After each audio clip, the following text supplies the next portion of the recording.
दोस्तों, आज की कहानी है भाभी जी आप मायके जा सकती हो तो क्या मैं मायके नहीं आ सकती हूँ। दोस्तों, कहानी शुरू करने से पहले अगर आपने हमारे चैनल को सब्सक्राइब नहीं किया है तो सब्सक्राइब कर लीजिए ताकि आपके पास पहुँचे हर नया वीडियो। मम्मी पलाश की छुट्टियां हैं, मैं 2-3 दिन के लिए आ रही हूँ। रीना ने खुशी खुशी मम्मी को फोन पर कहा। अरे वाह बेटा, ये तो बहुत अच्छी बात है, पर केवल 2-3 ही, कम से कम 1 हफ्ता तो रुकती। अरे आप आ रही हो वो ही बड़ी बात है मम्मी। अच्छा, भाभी कहाँ है? उनका फोन कब से ट्राई कर रही हो, लग ही नहीं रहा है। रीना ने पूछा। यही है, अपने कमरे में किसी काम में व्यस्त होगी इसलिए उसे पता नहीं चला होगा। रुक, उसे बुलाती हूँ। मम्मी ने सफाई दी। कोई बात नहीं मम्मी, मैं बाद में बात कर लूंगी, आप उन्हें बता देना। कहते हुए उसने फोन रख दिया। उसका मन उदास हो गया। सुबह से भाभी को कई बार फोन कर चुकी थी पर उन्होंने फोन नहीं उठाया, जबकि उनका व्हाट्सएप स्टेटस ऑनलाइन दिखा रहा था। हो सकता है कहीं ज्यादा जरूरी बात चल रही हो, उसने अपने मन को समझाया। दोपहर में बाजार जाकर भतीजे भतीजी के लिए गिफ्ट और मिठाई नमकीन ले लिए भैया, और मम्मी को उनके यहाँ के स्पेशल खाकरे और भाकरबड़ी बहुत पसंद हैं तो वो भी ले लिए। भाभी के लिए क्या लूं? इसी उधेड़ बुन में थी। भाभी को तरह तरह की आर्टिफिशियल ज्वेलरी का बहुत शौक है तो उनके लिए नई डिजाइन की ज्वेलरी ले ली। अब तो लग रहा था कि कब कल आए और वो मायके पहुंच जाए। मायके की याद ही मन में इतना उत्साह जगा देती है तो फिर अभी तो बस वहां पहुंचने में कुछ घंटे ही बाकी हैं। ट्रेन बहुत सुबह पहुंचती थी तो स्टेशन आने के लिए भैया को मना कर दिया था।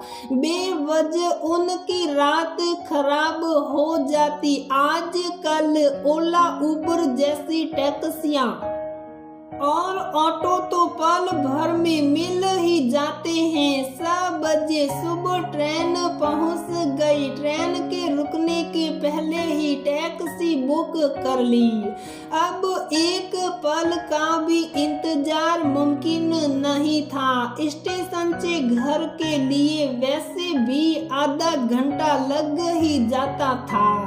उसका मन खुशी से भर उठा। आखिर अपने घर पहुंचने ही वाली थी। सच में शादी को चाहे कितने भी साल हो जाए, मायके का आकर्षण चुंबक की तरह अपनी ओर खींचता है। हर बार की तरह फिर रास्ते से गुजरते हुए चौराहे और रेस्टोरेंट कई यादें ताजा कर रहे थे। कैसे इन्हीं रास्तों पर स्कूटी भगाया करती थी। उस दुकान की चाट का स्वाद तो अभी तक मुंह में ही है, और वो कोने पर खड़ा रहने वाला पानी पूरी का ठेला। ख्यालों में ही सहेलियों की खिलखिलाहटे गूंजने लगी। कितनी भी पानी पूरी खा लो, आखिरी की मसाले वाली पूरी के बिना मन नहीं भरता था।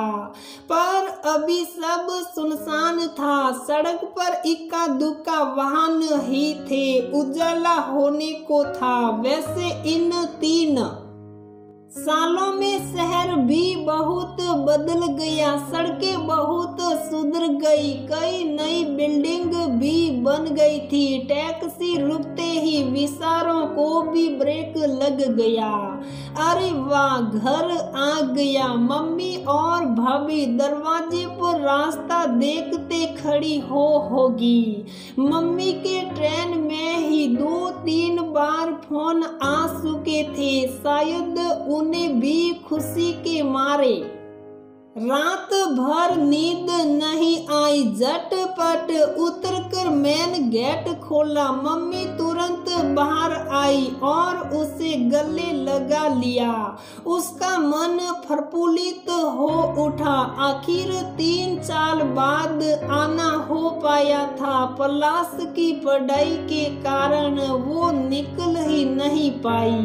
मम्मी ने पलाश को प्यार से पुचकारा और उसे अंदर लिवा ले गई। उसने देखा मम्मी को चलने में थोड़ी तकलीफ थी। हाँ, अभी घुटनों की तकलीफ के कारण उनसे ज्यादा चला नहीं जाता और ना ही देर तक खड़े रह पाती हैं। अंदर एक टक सन्नाटा था। उसने प्रश्नवाचक नजरों से मम्मी की तरफ देखा। बैठ बेटा, रश्मि अभी आती ही होगी। उसने उठने का टाइम हो ही गया है। पलाश बेटा, अंदर मेरे कमरे में सामान रख लो। घर में सन्नाटा देखकर सारा उत्साह काफूर हो गया। अब तो लगभग 7 बजने वाले थे।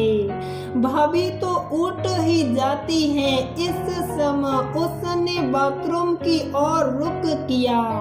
वापस ड्राइंग रूम में आई तो किचन में बर्तनों की आवाज सुनाई दी। मन फिर खुश हो गया। भाभी उठ गई। लगता है चाय नाश्ता बना रही है। हाय भाभी, कहते हुए किचन में घुसी तो वहाँ मम्मी को पाया।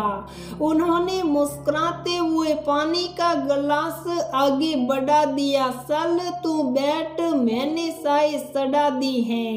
ना जाने क्यों उसका चेहरा उतर गया। अरे अभी क्यों बनाई, भाभी के साथ ही पी लेती। अब मेरे साथ पी ले। भाभी के साथ गरम नाश्ता कर लेना, मम्मी ने मुस्कुराते हुए कहा। अच्छा लाओ, मैं बना दूं।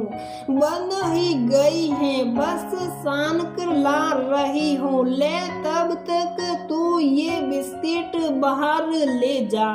पलाश के लिए दूध भी गर्म कर दिया है। कैसा पिएगा, बॉर्नवीटा वाला या सादा बॉर्नवीटा वाला? मम्मी के प्लेट में निकाले बिस्किट लेकर वो बाहर आ गई। दोनों माँ बेटी चाय पीते पीते बातों में मशगूल हो गई, पर बार बार उसकी नजर ऊपर जाती सीढ़ियों की तरफ जा रही थी। मम्मी भांप गई। लगता है उसको भी रात को नींद नहीं आई, इसलिए अभी तक उठ नहीं पाई बेचारी। बच्चे तो 10 बजे के पहले उठेंगे नहीं और भैया भी 8:30 तक उठेगा। आजकल उसके ऑफिस में बहुत काम चल रहा है ना। मम्मी ने सफाई दी। इंतजार करते 8 बज गए। तभी भाभी को उतरते देखा। उनके एक हाथ में पेपर और दूसरे हाथ में ट्रे थी जिसमें चाय का कप रखा था। वो सहक कर पास पहुंची। उन्होंने एक औपचारिक मुस्कान दी। कैसी हो आप भाभी? आ गई आप? जी भाभी। उन्होंने चुपचाप किचन का रुख किया। रीना को बहुत अजीब सा लगा। 3 साल बाद भी मायके आने पर भाभी का इतना औपचारिक व्यवहार पर वह चुप रह गई। उसने मम्मी के चेहरे की बेसारगी पढ़ ली थी। भाभी ये लीजिए, कहते हुए मिठाई, नमकीन और सारे उपहार निकाल कर उन्हें दे दिए। अरे ये सब क्यों उठा लाई आप? यहाँ कोई नहीं खाता ये सब। पर भाभी वो मम्मी और भैया को तो, मम्मी जी को वैसे ही तला भुना मना है, पर सुनती कहाँ हैं। और ये इनकी तोंद निकलने लगी है। बच्चे तो वैसे भी नहीं खाते हैं ये सब। आपने फालतू की तकलीफ की। रीना का सेहरा उतर गया। मम्मी ने चुप साप सब सामान उठाया और अपने कमरे में ले जाकर रख दिया। मुझे मालूम नहीं था ना भाभी, दरअसल इतने साल आना नहीं हुआ तो पसंद ना पसंद। अच्छा क्या बना दूं लंच में? रश्मि पहले गरम नाश्ता तो बना लो, अभी खाने में देर है, मम्मी ने कहा तो भाभी ने उनकी तरफ पलट कर देखा। मम्मी चुप हो गई। भाभी आप चाय तो पी लो, फिर खाने की तैयारी देख लेंगे। मैंने पी ली। अरे मैंने तो देखा नहीं आप ने कब पी? मैं तो सुबह 6 बजे ही ग्रीन टी ले लेती हूँ। अखबार पढ़ते हुए ऊपर इलेक्ट्रिक केतली में बन जाती हैं। भाभी ने रुका सा उत्तर दिया। रीना को आघात लगा। वो सुबह से नीचे उनका इंतजार करते हुए बैठी हैं और उन्होंने मिलना तक ठीक नहीं समझा। वो इस घर की बेटी है, कोई अनसाई मेहमान तो नहीं। कुछ भी सादा खाना बना लेते हैं भाभी, जो बच्चों को पसंद हो। आप अपना बता दो।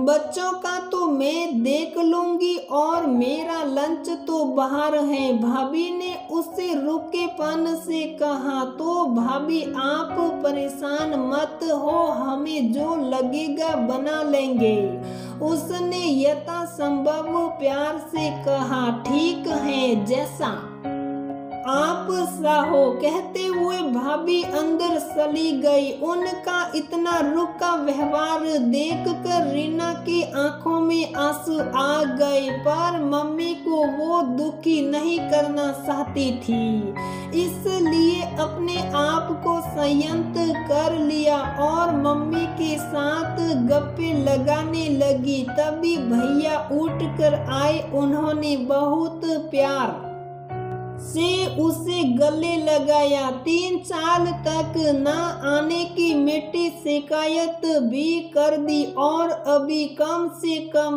1 हफ्ते न जाने देने का फरमान भी सुना दिया। पलाश को अपने पास बैठाकर उससे उसकी पढ़ाई के बारे में पूछने लगे। रीना की पलकें भीग गई। ये आंसू भी कितने नादान हैं, गम में भी सलक उठते हैं और खुशी में भी। रश्मि भाई, नाश्ते में क्या बना रही हो? इतने सालों बाद रीना आई है, उसकी पसंद का कुछ अच्छा सा बना लो और मैं बाजार से गर्मा गर्म कचौरी समोसे ले आता हूँ। भैया ने भाभी को आवाज लगाई। और तू हमारे लिए खाकरे और भाकरबड़ी लाई कि नहीं?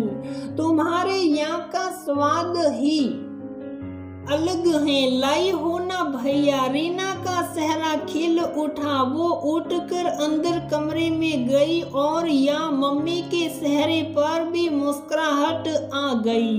नाश्ते के समय भैया ने भाभी को बाहर लंच पर जाने का मना कर दिया। भाभी का चेहरा गुस्से से लाल हो गया।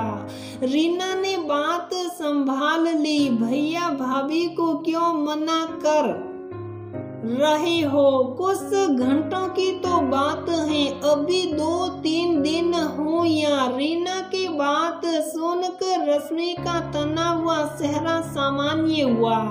रीना ने राहत की सांस ली। भाभी शाम को देर से लौटी, उनका मायका वहीं पास में ही था। दोपहर में उन्होंने बच्चों को भी वहीं बुला लिया था। रीना चुप रह गई। वैसे भी मम्मी के साथ उसे काफी वक्त मिल गया बिताने को, पर पलाश अकेले बोर हो रहा था। मम्मी बार बार अफसोस कर रही थी, पर उसने बात संभाल ली। इसी तरह 3 दिन भी बीत गए। उसके जाने का दिन भी आ गया।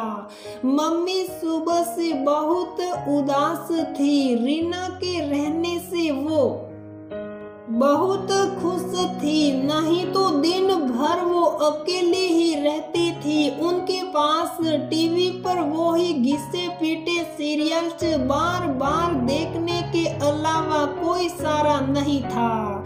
रीना के जाने का समय हो रहा था, पर भाभी का कहीं अता पता नहीं था।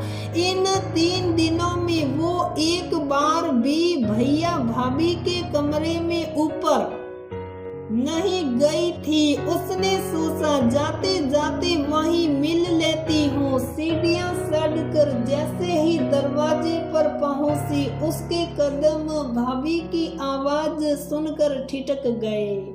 हाँ यार, आज अब शांति जा रही है महारानी। उसके इतने नखरे की क्या बताऊं, मैं तो परेशान ही हो गई। खाने में तरह तरह की फरमाइशें और मैम साहब को घुमाने और शॉपिंग के लिए भी ले जाओ। किसी काम को हाथ तक नहीं लगाती, एक गिलास पानी भी अपने हाथ से नहीं लेती।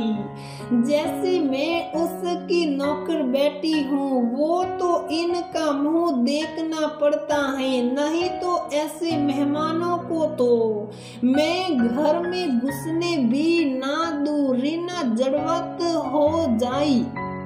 इतना सफेद झूठ, उसकी इतनी बुराई, सामने वाला उसके बारे में क्या सोच रहा होगा। एक पल तो उसे लगा उल्टे पैर लौट जाऊं, पर कुछ निश्चय करके वो कमरे में दाखिल हो गई। भाभी की पीठ थी और वो उसकी बुराई करे जा रही थी। भाभी मेरे बारे में अच्छा नहीं बोल सकती तो कम से कम झूठ तो मत बोलो। रीना की आवाज सुनकर वो हड़बड़ा गई। पलट कर देखा तो रीना का चेहरा गुस्से से लाल था। वो भूल ही गई कि उनका फोन चालू है।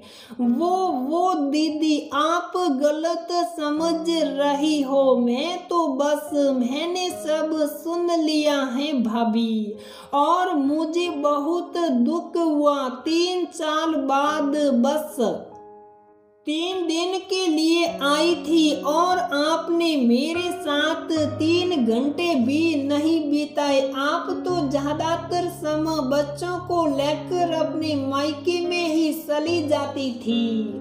मुझे उसमें भी कोई प्रॉब्लम नहीं है, पर मैंने कब आपसे फरमाइशें की, कब मैंने कोई काम नहीं किया। कौन सी शॉपिंग आपने मुझे करवा दी, ये भी बता दो। मुझे तो पता ही नहीं चला। आप तो रोज ही अपने मायके जाती हो, वो भी पूरी दोपहर।